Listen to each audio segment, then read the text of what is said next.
So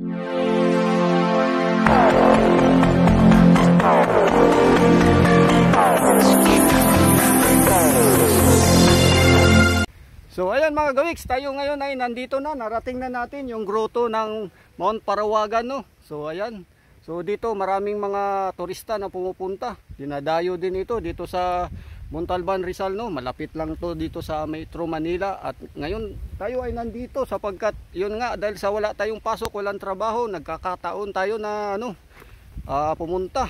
Yan.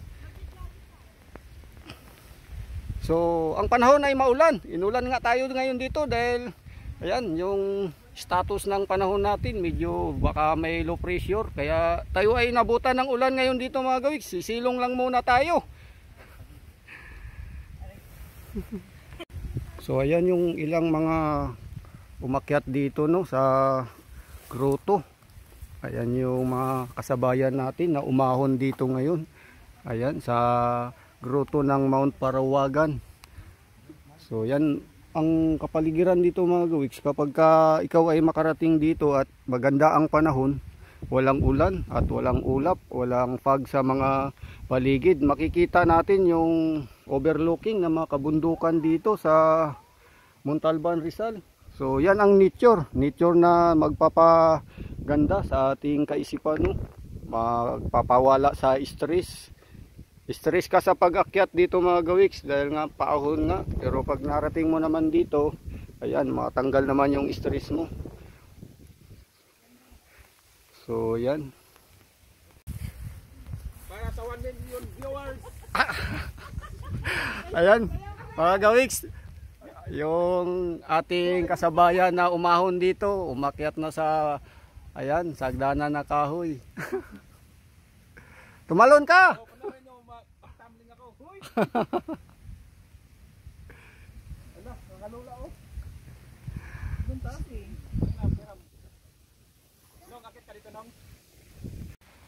Hindi nadapa. Pag madapa yan at nabidyohan mo. Pag nadapa yan, 1 million viewers.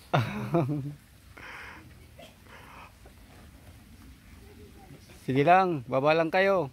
Hello mga guys, andito yung dalawang maglola, bababa na sila. Yan. Ayan. Lola, ayusin mo yung tungkod, ayos mo lang yung tungkod mo. Ini.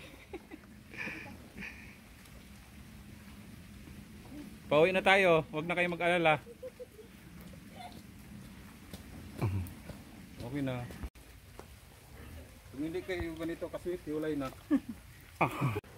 So ayan mga gawiks, yung nilakad namin paahon, no, paakyat dito sa Mount Parawagan, at ito yung madadaanan natin. Ayan.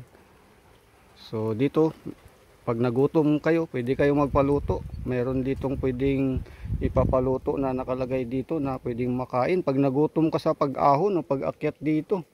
So papasok ka lang dito sa entrance nila, no. Ayan, dito sa pag kayo ay namasyal dito sa Mount Parawagan ng Montalban, Rizal. Yan, pasok lang tayo dito at meron ditong mga parang kubo-kubo style yan mga gawiks, no, sa tabi ng bangin. So mayroon ding upuan. So ayan, pwede tayong umaupo dyan, kaso nga dahil sa maulan, basa ang kapaligiran. So ayan. So ang ganda tingnan dito mga gawiks, no, sa paligid, no. So ayan.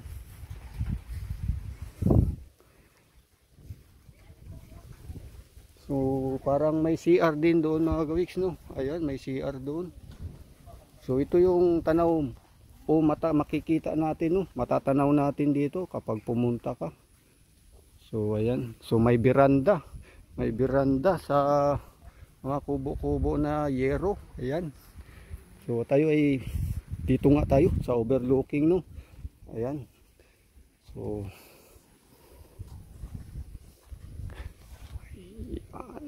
wow, ang ganda tingnan ng nature mga gawiks, no. Ayan yung nature, no. Hindi lang kagandahan sapagkat maulan ngayon ang panahon na kung kailan tayo namasyal dito, inulan tayo. Ayan, maambon hanggang ngayon. Pero yan yung ating makikita, yung mga kabundukan sa paligid, makapal ang ulap, yung fog. So ayan.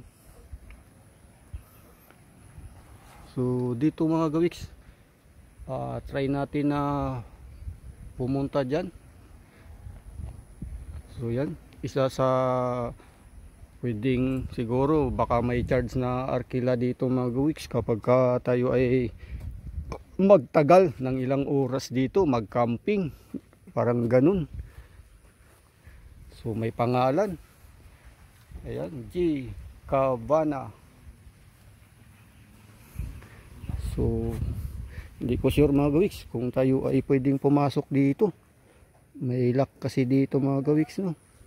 So subukan lang natin kung pwede tayong pumasok.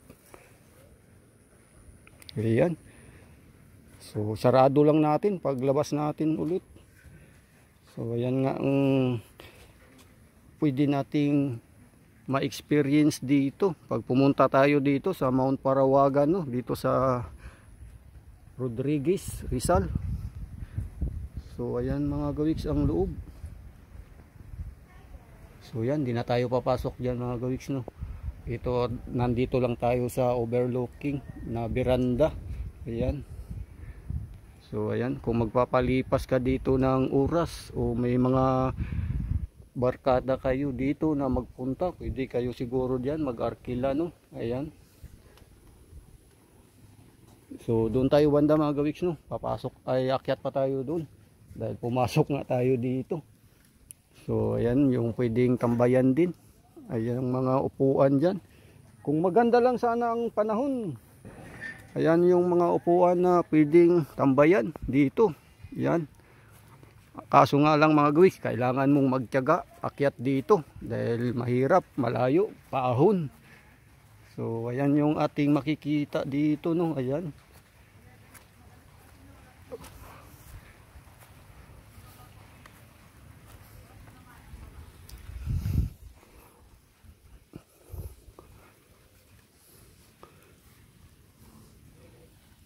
So dito tayo ay sisilip. Ayan, may tubig dito. Ayan.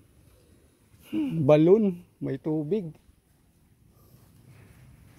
So ayan yung ang katabi ay makita natin bangin. Bangin talaga, bangin yung pwesto mo kapag ka nandiyan ka sa may kubo. Ayan. So yan, hanggang dito yung mga gawiks, no? May bakod na kasi dyan. Ito maluwag, maluwag yung tambayan dito. So ayan.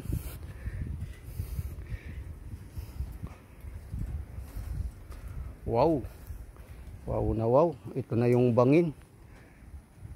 So ayan yung overlooking dito mga gawiks na hindi masasayang o mawala yung stress mo.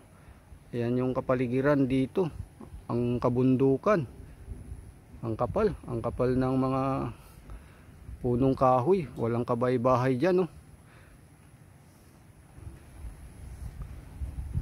So yun yung pinanggalingan yata natin mga gawiks, no? Kung saan tayo galing, parang dyan, sa may mga bahay na yan. Ayan yung mga bahay na yan, mukhang dyan tayo galing, paakyat dito. So yan, first time ko dito umakyat mga gawiks. Yan. So maulan, maambon yung ating pag-akyat dito. So magandang pasyalan, tambayan kapag maganda ang panahon.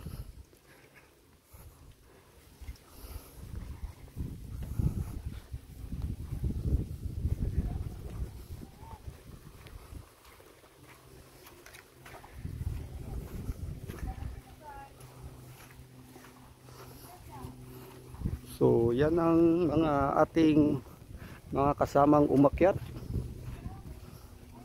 So ayan.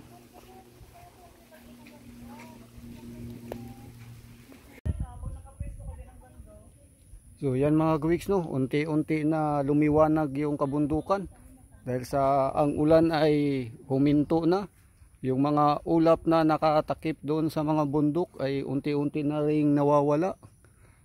Ayan yung ating ipinasyal dito, na solid naman. Pag nakita mo yung location dito mga gawiks, na pag marating mo to, ang nature ay maganda.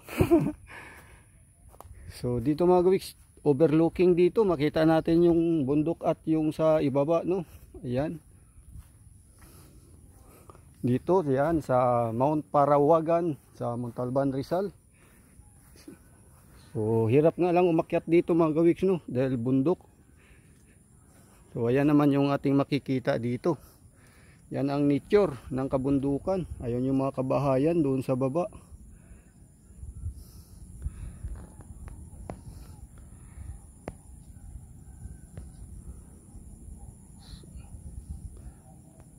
So, yan yung mga bahay doon na tanaw natin sa baba mga kawiks. So, yan. Kabaong na inaano. Lagi ang ano. So yan mga kawiks, tayo ay masaya. Nakarating tayo dito, no? Sa hirap ng pag-akyat dito, hindi ganun kadali. Pero yan, yun yung ating pawala sa stress, yung overlooking dito na ating mapuntahan.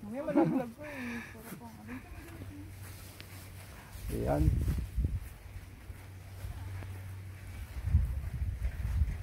So dito mayroon pang CR na pwedeng magamit nga pag umakyat. So yun, no, ang ganda, may heart pa.